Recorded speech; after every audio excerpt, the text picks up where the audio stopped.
This is a presentation of the internal morphology of the spinal cord. Note that the various buttons throughout the slideshow have been disabled. The spinal cord is the caudal extension of the central nervous system, extending from the foramen magnum rostrally through the L2 vertebral level caudally in the adult. It is divided into 5 primary regions: cervical, thoracic, lumbar, sacral, and coccygeal, based upon the spinal nerves that arise from those regions. There are 31 pair of spinal nerves: 8 cervical, 12 thoracic, 5 lumbar, 5 sacral, and 1 coccygeal. The spinal cord demonstrates 2 areas of enlargement: the cervical region and the lumbosacral region, due to the additional neurons needed for the innervation of the limb musculature. Internally, we can see that the spinal cord consists of a central core of gray matter and surrounded by white matter. The purpose of this presentation is threefold: to be able to identify spinal cord segments based on their features of gray and/or white matter, and to secondly identify the position of major ascending and descending tracts in the white matter. These are functional groups of nerve fibers that are either have a motor function or a sensory function. And thirdly, to identify the blood supply to the spinal cord. Purpose number 1 of this exercise is to be able to identify a cross-section of the spinal cord, as we see here in these 5 images, based upon its gray matter features or its white matter features. This section of the video will focus on how to identify a spinal cord segment based upon the gray and white matter features. To do this, an upper thoracic cord segment will be used as a standard by which other cord segments are to be compared. We'll first start off with the dorsal gray horn, and this is not a good indicator as to what cord segment you're looking at, because it pretty much resembles this in all cord segments. The feature that's pointed out here is substantia gelatinosa is present in all cord segments, so it's not a good standard, as I said. These 2 features do change depending on the cord segment. The lateral gray horn is present in only segments T1 through L2. The rather slenderized ventral gray horn, which will make more sense when we look at some other cord segments, is basically only present also from about T1 to L2. So these are 2 features that can be compared to the other segments. The white matter of this upper thoracic cord segment is divided into 3 subdivisions. They're called funiculi: posterior funiculus, lateral funiculus, and anterior funiculus. And this is true of all spinal cord segments. But the posterior funiculus of the upper thoracic cord segment is subdivided into 2 parts: more medial fasciculus gracilis and the lateral fasciculus cuneatus. This feature of a subdivision of the posterior funiculus is only present from the first cervical cord segment through the 6th thoracic segment. So this feature can be used to aid in the identification of a spinal cord segment. So here we have a lower thoracic spinal cord segment. If you compare that to the upper thoracic cord segment, as far as the features of the gray matter, you can see that they're basically the same. As I said, the dorsal gray horn really doesn't change much at any of the cord segments. But here we see a lateral gray horn. We see a ventral gray horn that is slenderized. So at this level, we could still say, well, it's a thoracic segment. It must be within the T1 to L2 range. So here we want to focus on the white matter of this lower thoracic cord segment, and you see that if you look at the area of the posterior funiculus, we see that it's not subdivided. It contains one bundle of fibers, which is the fasciculus gracilis. This feature is present in all cord segments, starting about T7 and going all the way caudally. So this can be used as a guideline to identify cord segments in that range. Of course, in this particular level, we know it's a thoracic segment because it has a lateral gray horn and a slenderized ventral gray horn. So that along with the singular feature in the posterior funiculus makes it a lower thoracic. But as you'll see, it also helps in identifying other cord segments. Looking at the gray matter of this cervical cord segment and comparing it with the upper thoracic segment, there's an obvious difference here in that gray matter, in that we don't see a lateral gray horn, because the lateral gray horn doesn't start till about the first thoracic segment. And also we see that the ventral gray horn is greatly enlarged. It bulges laterally, and that lateral bulging is due to the accumulation of the neuronal cell bodies that are involved in innervating upper limb musculature. So these two features may be of assistance in helping to try to identify a cervical cord segment. In comparing the white matter of the cervical segment with the upper thoracic segment, you can see that, well, first of all, there's more volume, but it is subdivided like the thoracic level. You have a fasciculus gracilis, you have a fasciculus cuneatus. And this feature, as I pointed out, is a feature that we see from C1 to T6. We know we're not in thoracic levels because we don't see a lateral gray horn, and we also don't see a slenderized ventral gray horn. So this feature on top of what you see in the gray matter would be a primary reason you would call this, or refer to this as a cervical cord segment. So observing the gray matter of a lower lumbar level and comparing that with the thoracic level, we can see that it does not have a lateral gray horn. It does not have a slenderized gray horn. Those two things you would say, oh, well, let's see. It has a lateral bulging of the ventral gray horn and no lateral gray horn. That could be a cervical level. That would be one option. But we have to look at some other features to maybe decide that this is a lumbar level, and that would be looking at the white matter.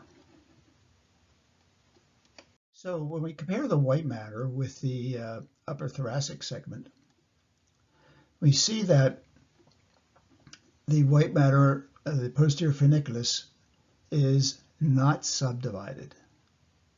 It just consists of a fasciculus gracilis.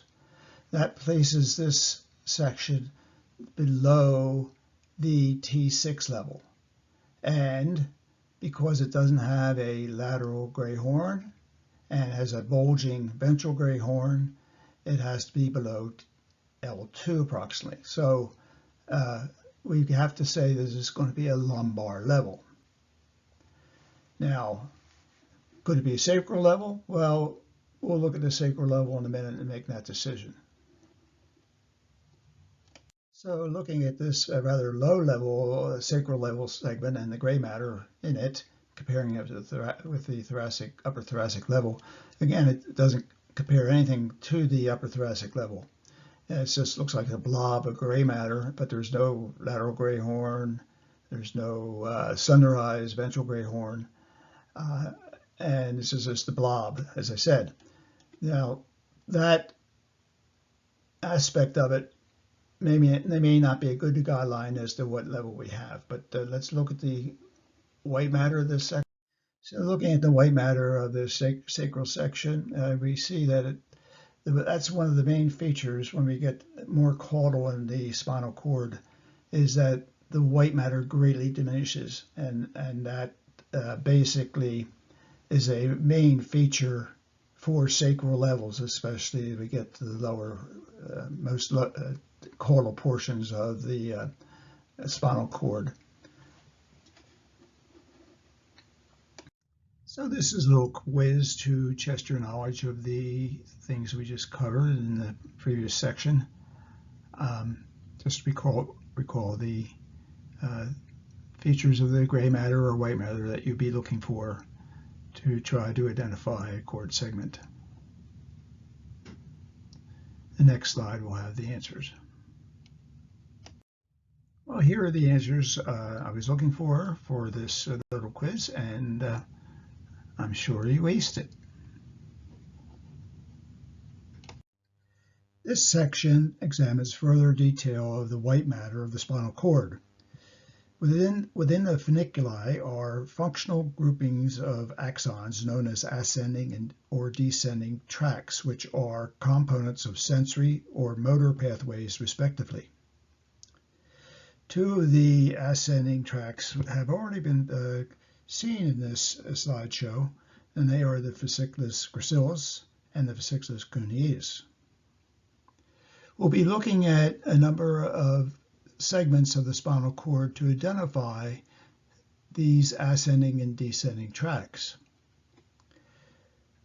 Only 3 or 4 really are, I think, of clinical relevance or importance. They are, again, the fasciculus gracilis and cuneatus, the lateral corticospinal tract, and the ALS, anterior lateral system, also known as the spinothalamic tract.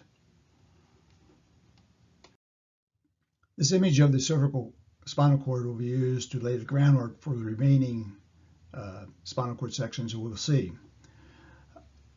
The certain tracts will be, a little more emphasis will be put in certain tracts because I think they may have a little more clinical relevance. But anything I say about the tracts that we see listed here, I'm not going to constantly repeat in the following slides, only if there's some major difference that is found with regard to the tracts on that slide. So we'll start out with the fasciculus gracilis and the fasciculus cuneatus, both in the posterior funiculus. They are part of the somatosensory cord pathway, and they carry conscious proprioception, 2-point discrimination, fine touch, vibratory sense, and the fasciculus gracilis is carrying that information from the lower limb, lower trunk region, and the fasciculus cuneatus from the upper limb and upper trunk. Obviously, these would be very important. This is a very important area because of the type of information they're transmitting, conscious sensation. Then we come to the tract. It's part of the pain and temperature pathway. That's the Lissauer's tract. This is the posterior spinocerebellar tract. It is carrying unconscious proprioceptive information from the lower limb and projecting it to the cerebellum. The ALS, also known as the spinothalamic tract, is also part of the pain and temperature pathway. Moving over to the descending tracts, we see that the lateral corticospinal tract, this is a very important tract. It's for fine voluntary motor control, especially of the muscles in the distal limb region, although it certainly gives us voluntary control basically many of our muscles, but the main focal point is the distal limb musculature. The action of the provided by the lateral corticospinal tract is supported by the remaining motor tracts we see here, meaning that if you are doing some fine movements with your hands, you need some support for that. at your, say, your muscles in your shoulder region. And you need some support of your postural muscles if you want to perform these fine motions with your hands. And these lateral tracts help in that function. So they are the lateral reticulospinal and medial reticulospinal, the lateral vestibulospinal and medial vestibulospinal, and then the anterior corticospinal. These are all supportive of the function of the lateral corticospinal tract. In this upper thoracic segment, we'll see that essentially all the tracts that we saw at cervical levels are also present here, except for one fiber bundle. And so all the sensory tracts are the same, and the motor tracts are all the same, but we've lost the anterior corticospinal tract. Because the anterior corticospinal tract is a tract that is going to have bilateral control over axial musculature. And this is as a supportive function, especially of our postural muscles, that we need support of our head, our back, as we're doing other actions with our prime movers. So, and it doesn't descend much below the cervical region. And here at T2, it's not illustrated. It's pretty much done its job. So looking at the sensory tracts here, we see there's a change here in the posterior funiculus because there is no fasciculus cuneatus. That only begins about the T6 level. The remaining sensory tracts here are the same as they were in previous sections. The motor tracts are pretty much the same as the previous section, except we have lost the medial vestibulospinal here, as in addition to the anterior corticospinal. We don't see them here at this lower thoracic level. So the main difference on this section is that we no longer have a posterior spinocerebellar tract. It first appears about the level of L2. The explanation for that, I don't want to go into details of that now, but that's where it really first appears. The motor tracts that we saw in the previous section are the same, so there's no further changes there. So this is a little quiz to see if you can identify some of the tracts that were just reviewed on the previous sections. You can pause the video, give yourself a little time if you want to look at it longer, and then the next slide will have the answers. So here we have the answers for this little quiz, and if you want to pause it again, you can take a little time to do that to review this. And the next slide we'll be going in to review or examine the blood supply to the spinal cord. The spinal cord receives vascular supply by way of three arteries, a pair of posterior spinal arteries, which are branches of the posterior inferior cerebellar artery, which are in turn branches of the vertebral arteries, and the anterior spinal artery, which is formed by two branches coming off each vertebral artery and then merging to form a singular spinal artery. These arteries course along the spinal cord, but are not sufficient to supply the entire length of the spinal cord, so these spinal arteries get supplemental support by way of radicular arteries. These radicular arteries enter the vertebral column by way of the interventricular foramen and get into the vicinity of the cord to help supplement these our spinal arteries. There's one radicular artery, the artery of Adamkowitz. It is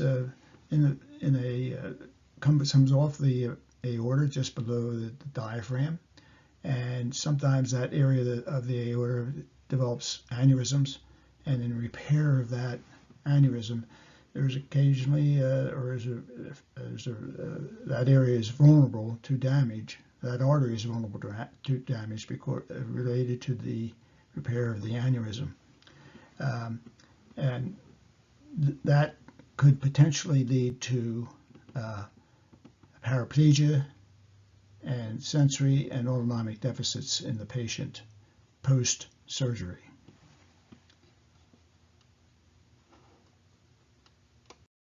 This is the index of the slides that we saw on this show, just for your information.